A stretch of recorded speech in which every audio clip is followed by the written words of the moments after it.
Welcome to episode 27 of Andromeda. We've got one less flag than we're used to here. I would say this is probably the most eventful turn so far in this game. Ermor and Helheim invaded each other on the same turn. Helheim's invasion was massive. There's a huge war going on between Russ and Calum, and Atlantis and Relia just had a massive underwater battle. Just look at all of these battle flags. Ermor got a hilarious message from Atlantis just timed with this turn. Beware the Helheimians! Atlantis on his clairvoyant shit comes stumbling into Ermor's court right before all the messengers come in talking about all of the invasion. The Helheimians are coming! But this is really just shared information that Ermor was wanting about Helheim, like his bless, a fruitful description of some earlier wars that he had with Helheim, and is at least sharing the fact that Helheim does in fact have a rainbow bless. But Ermor is learning this anyway this turn. Most of these battles are raids against light PD. Some of them did have small forces on them. For example, there's a decent number of Astadi in this province here, but there's more than enough Hellhirdings to easily clean this up. But Ermor was also moving some forces near Helheim's borders, I presume on the way to invading Helheim, which has caused some problems for Helheim. Now I'll tell you right now, this battle replay is not accurate. However, this battle replay is also a very good example as to how powerful Hellhirdings are and how challenging this war is going to be for Ermor. So this is only 5 Hellhirdings right here, being led by Hellcarl, and while these Equitae are a little bit hard to chop through, they do succeed without any losses, just some popped glamour, and then they move on to the Hastati. Now in the original battle, what I'm presuming what happened is Helheim's Hellcarl took a bad roll and got killed, and then he lost some additional units in the rout, but in this version of the battle he managed to kill literally everything that Ermor had brought, and that was a decently sized little raiding party right there that Ermor had, without losses on his Hellhirdings. Now unfortunately for Helheim, and fortunately for Ermor, it didn't happen that way in the original battle. Same goes for Land's End, where Helheim lost to Hellcarl, though at the cost of most of his Equites in this army. While we're at it, we'll check out the composition of one of Ermor's larger armies that's already at least moved on to Helheim's territory, which is definitely going to be a pain in the butt to deal with all these Equitae on attack rear commands. But as you've seen, Hellhirdings are the superior sacred, at least with this bless matchup, and I think that battle that we watched is a really good example of the hurdle that Ermor will have to overcome. I would say at the first turn of this battle, this is definitely a lot better for Helheim, even though Helheim did lose a couple of raiding parties. The fact that Ermor isn't able to recruit from either of these forts is really bad right now, including his capital. He's going to attempt to break the siege with a small group of Hastati, which may or may not work depending on what Helheim is leaving here, and is on the counterattack, laying siege to Helheim's throne province here in Bitra, raiding Mudwood, as well as moving a fairly large army here onto Ministra. And Helheim doesn't have a whole lot going on over here, so it'll be a little bit more difficult for him to defend. What I also really like about this army that Ermor has put together is that it is highly modular. He's got 2 centurions here, 2 priests, 2 bishops of the sacred shroud. He could split this up really easily into 2 largish armies and even a couple more little raiding parties if he wanted to, which is really important in war in this game. However, Helheim's armies are extremely mobile, and right now all of this territory over here that Ermor has is like a fish's belly. It is not well protected. He does not have a whole lot of presence over here. He's already lost his Equitae on these 2 raiding parties right here. He's trying to get some stuff up here on Troll Canyons, but he can only get so much. I think there's going to be a very, very difficult war for Ermor, and I'm not sure if anyone will be willing to ally with him, his only real bet being Henom. We will check on a few other things that Ermor is doing with his turn. He did find an astral site with arcane probing, just a pretty pond, and has a false prophet spreading some bullshit here in Welried. No, I don't think he'll be taking care of this anytime soon. This guy's still trying to get his motorcycle to work. It just gotta give up at some point. Been days of this. Calum similarly is in a very large war. I didn't notice this. I guess Calum lost another prophet, probably in one of Russ's raids. The second time Calum's lost a prophet without me noticing. I am a professional. Just raids this turn. We'll go ahead and check a couple of them out. Russ has a couple of boxes of skin shifters and some birds here, but until this thing actually runs into a Kalian army, there isn't going to be much change in it. He'll maybe lose a few birds here and there to PD. And conversely, Calum's moving around his own birds. He's risking a lot, and he's been losing a lot of these area Seraphines doing this. Is something to keep in mind. These are very economic mechanic for early game expansion, but later on they're pretty risky to use for raiding parties. But funnily enough, one of the main things going on with Calum this turn is it's not Russ's armies, it's this freaking group of trolls sitting on top of his capital. And he's going to try to push them off this next turn here. So hopefully he'll be successful in that endeavor. And he is moving his main army into the fort at High Peaks. So we are not likely to be seeing a large engagement between Russ and Calum yet, which is probably for the better for Calum, as he really does need to get these area seraph numbers up. When do you think Fuyafusa is going to get involved? I would be surprised if this dude spent the entire game just sitting in this cave. And big turn for Helheim. He did just receive Ermor's declaration of war. This was sent right as Helheim was making his first moves onto Ermor's territory. So pretty funny timing on that. He did just reach enchantment 4. This is going to give him Cloud Trapeze, which, by the way, he's using immediately. He has a thugged out Van Jarl here. It's wearing a Whore Helmet, so it's going to give it some fear. A Fire Plate, Dancing Trident, which is going to give it a 3rd attack, and a Burning Pearl, which significantly increases his attack skill. And he is Cloud Trapezing right onto Ermor's capital, which is almost certainly going to screw up Ermor's siege breaking that he's attempting, which is good. You got to keep, it's good to keep capital recruitment shut down as long as possible, and Ermor does not really have any way to respond to it in the near future. He's actually going to have to move a decently sized army or do something creative with his mages to push something like this off of his capital. He's got another Dancing Trident coming up, some elemental armor. Oh, Dwarven Hammer should probably be using this. And he's empowering a Van Jarl. I'm not sure what he's empowering in. I don't know if there's any way to check. Oh, I do know if there's a way to check. Check this out. Looks like blood, which he's going to be researching soon, up to 4. I have a feeling he's thinking Storm Demons. Storm Demons are really powerful. And I think in general, his movements are really good. He's sneaking a lot of stuff back in preparation to deal with this large army up here. And on the way is just taking out this province. Why not? Something I do wish he would do is knock out this province right here, because this would cut Ermor off of all of this income over here. So always, I think, pay attention to things like this. When you're doing an alpha strike, you're invading, there's a good 100 or 200 gold that Ermor is picking up because of this connection. Though Ermor, I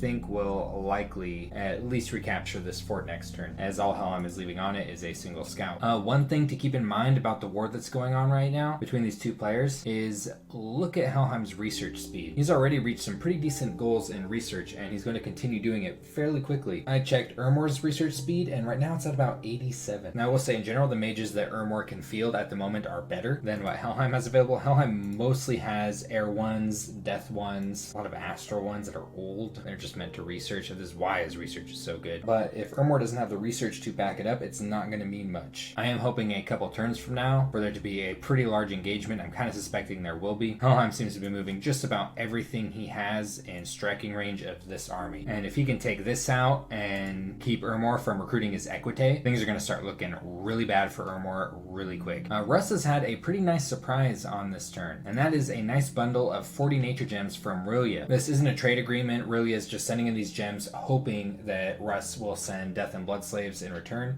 Russ does not really have a lot of death gems or blood slaves though, and he actually did send Rillia everything he has, which is not a lot. This is just Zwago checking out the 1 PD on Old Giant Woods here, so nothing really going on there. Mainly just looking at counter raiding, doing a bit of pillaging up in Duvan, which is hilarious. And this is something that Calum could definitely take a shot at trying to take out. I mean, he does, well, he kind of has to take care of this first. But he'd have to do some nerd scripting. For example, putting flying infantry in a line and leaving them without a script will cause them not to fly. They'll stand their ground, which could potentially hold off bears for a minute while he gets his Thunderstrike machine ready. He really is going to have to figure out how to take care of these little armies here. He's not going to be able to move forward in this war until he does, especially with Russ getting a big pile of surprise nature gems. He's going to be making a lot of bears. Pretty interesting though, I failed to notice there's actually a solar eclipse going on right now, which will be affecting some of the battles. Though with Ermor and Helheim, they've got Spirit Sight on their blesses. So enormous relevant in this war here because they're not really fighting each other's main armies, because at the moment they're just raiding. Enam is super cozy though, as always. Got to Conjuration 5, actually a pretty big research goal. By the way, if you thought Helheim's research was high, look at Enam's. He is hitting the books hard. This is what Scales can afford you. So many mages. Mages upon mages upon mages, which also gives him a lot of combat power. These are good mages. He found a magic site with Dark Knowledge this turn. Lilium Veil.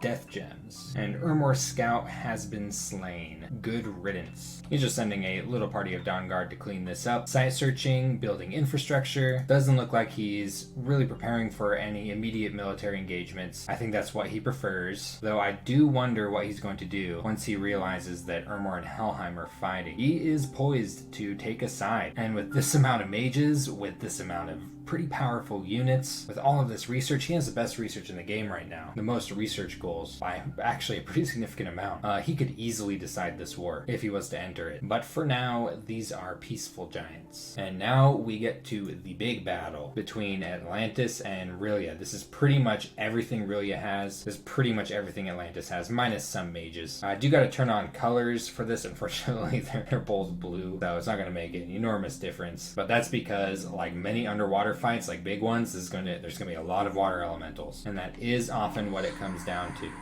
I will say in general, Rillia's mages are a lot more powerful with all of their special ranged attacks than what Atlantis is bringing, but Atlantis is able to field much more water elementals, and that is a huge deal in underwater warfare. The rest of these units really don't mean that much. They're just to provide a temporary buffer for the mages, and what it comes down to are water elemental numbers. Some people think underwater battles are kind of boring for this reason, because a lot of times it really is just water elementals versus water elementals. Funnily enough, neither of them are making use of sharks. I kind of like sharks. But what's really bad about this for Rillia is that a lot of his magic, a lot of his ranged attacks don't do anything to mindless units. Water elementals are mindless.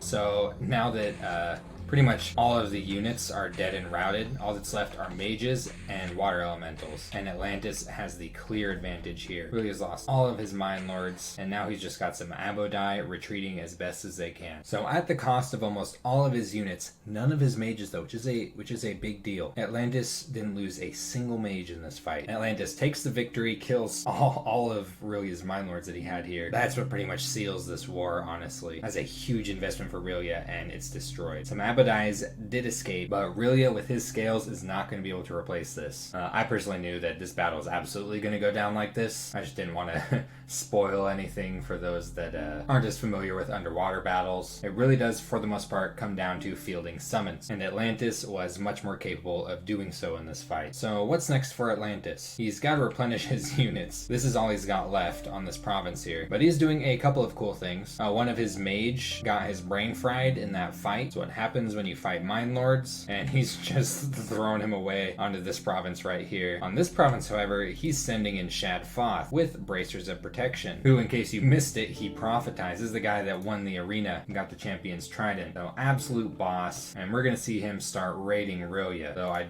do wish he would set him up with a little more equipment. What's his script like? Okay, sure. Looks like he might be focusing on research goals to build thug equipment and get a hold of temper flesh. Liquid body is pretty nice. He's got some stuff at Alteration 5, which is his goal afterward. Maza of the Earth is a really powerful spell against elite units, and Incinerate is actually a fire spell that can be used underwater, though I don't think there's going to be a whole lot more going on underwater, unfortunately for Rillia. A very quick war compared to what we're seeing on land. I think is pretty much just a cleanup operation for Atlantis now. And it's looking like Rillia has just about given up. I think he's intentionally, at this point, kind of speeding up his demise, scripting his Abodai on the front line to attack, which they are going to be fighting Shad Foth next turn, so that's going to be pretty cool to see. They do have life drain in their melee attacks, so could be a nasty fight for Shad. Continuing to cast Voice of Tiamat, that's funny. He did find something this turn. Actually, that's a really good magic site right there to find underwater. Fire and air gems are not easy to find underwater. There's not a lot of air down there. But this is pretty interesting up here. Notice how he doesn't have any gems. You know what that means? That means he's sending a death basket. Now, who's he sending the death basket to? Atlantis, which is pretty unusual. Usually when you send a death basket to someone, the person who killed you is the last person you send it to. But I guess really has a different mentality about this. And get rid of those landlubbers is going to make Atlantis, like, not only does that message pretty much say say for certain that Atlantis is going to absorb this territory here, but he's also getting a bunch of gems and gold. Atlantis is going to get pretty powerful. All these thrones. I'm sure there's a lot of land nations who'd be really upset to see what's going down right here. What we have yet to see is if Atlantis will be able to utilize all of those gems, all of that income that he's getting from Roya. We do know he's a little bit of an unorthodox player, so I'm not sure what he'll be doing with all of these astral pearls. Do let me know what you think about this in the comment section. I think there's going to be